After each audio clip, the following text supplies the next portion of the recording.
Welcome to Grief and Motherhood, the podcast where we explore the profound journey of navigating motherhood after loss. I'm your host, Kaitlin, and I'm honored to be your guide on this grief journey. Whether it's the loss of dreams, the challenges of fertility, the pain of miscarriage, or navigating the uncharted territory of parenting a child with unique needs, grief can take many forms in the realm of motherhood. We'll be joined by incredible women who have generously agreed to share their stories, offering a glimpse into their personal experiences with grief and how it has shaped their journey as mothers. Through raw and authentic conversations, I'm aiming to create a space where mothers can find solace, understanding, and a sense of community. Because in the midst of grief, it's crucial to know that you're not alone. Join me on this heartfelt exploration of grief and motherhood, because sometimes it's in embracing our vulnerabilities that we discover the strength to carry on. This is Grief in Motherhood.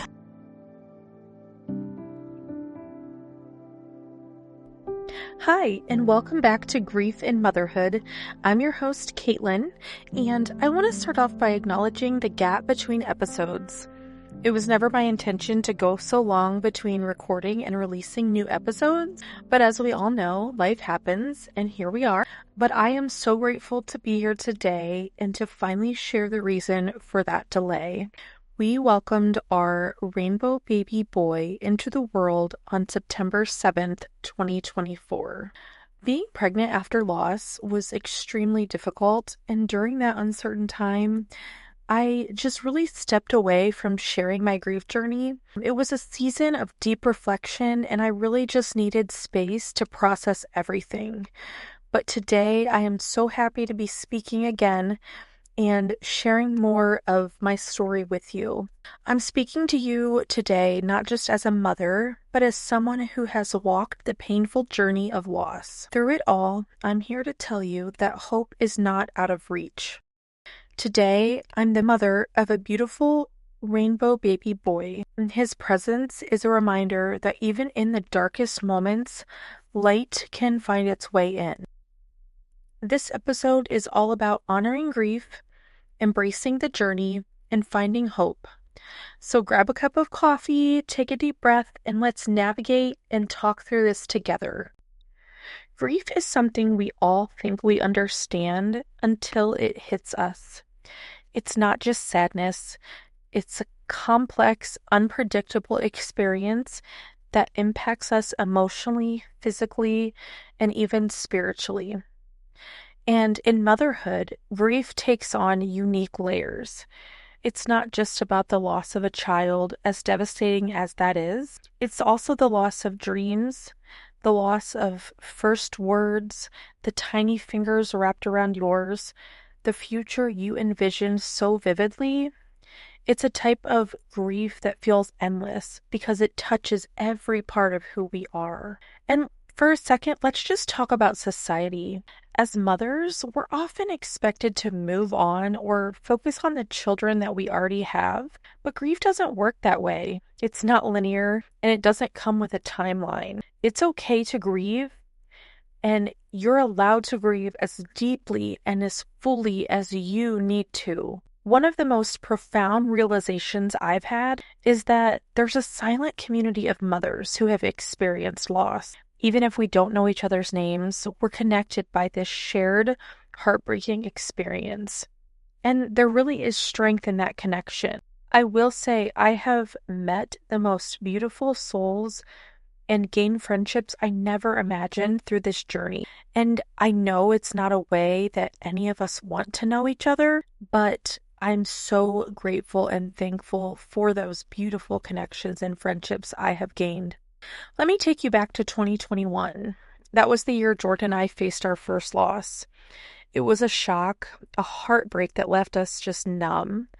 And I remember sitting in the silence of our home, unable to comprehend the weight of what had happened.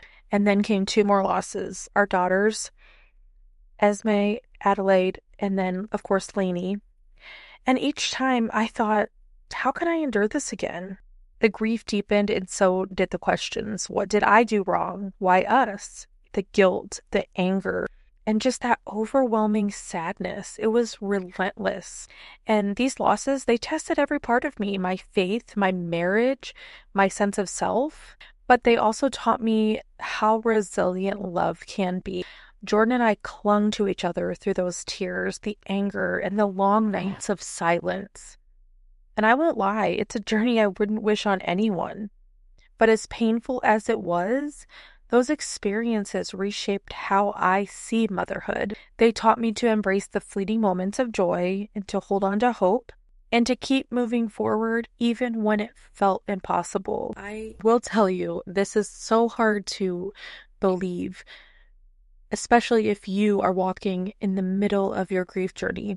But joy and grief can coexist. I know it does seem impossible, but it truly can. And grief, let's talk about grief. It's not just an emotional experience, it's a physical one too.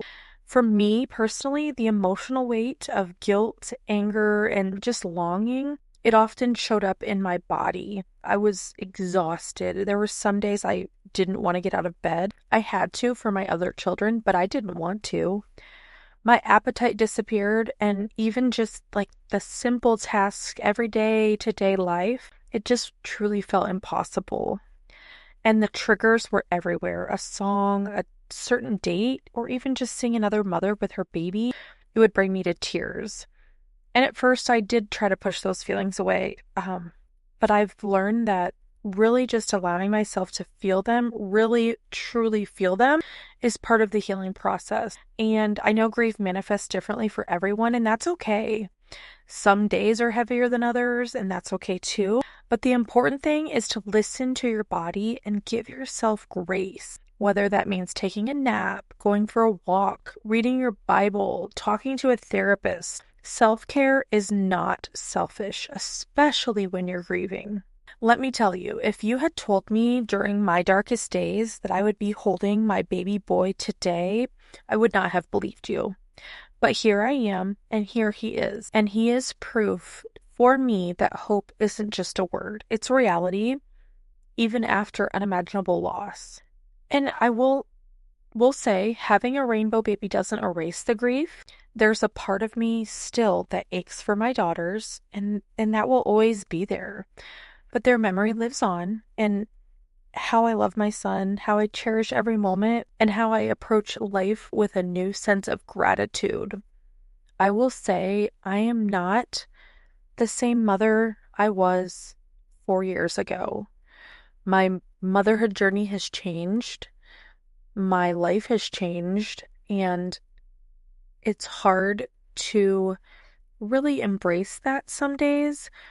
But looking back through this journey, I really wouldn't change it. Yes, it's been awful at times. It's been hard, but it has reshaped who I am. And my message today is just really to anyone listening, please don't give up hope. Even when the pain feels unbearable, even when it feels like you can't go on, there are brighter days ahead. And it may not feel like it now, but you are stronger than you think. And I understand, I know I'm talking about my rainbow baby and my happy ending, and I do understand that that is not the case for everyone. I do know that if you're listening to this episode, if you're struggling to find hope, start small. Surround yourself with supportive people. Take it one day, one breath at a time. But just remember, you are truly not alone. Thank you for joining me for this deeply personal episode of Grief and Motherhood. I hope that my story and reflections have brought you comfort, understanding, and even just a glimmer of hope.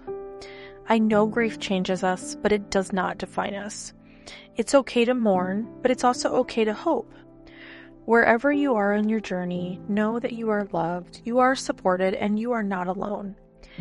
Next week, we'll explore the role of community and healing, so stay tuned. Until then, be kind to yourself and remember, there's hope even after a profound loss. Don't forget to follow me on Instagram and Facebook, and I will also be starting a YouTube channel, so don't forget to follow me there as well. Until then, I'm sending light and love to each and every one of you.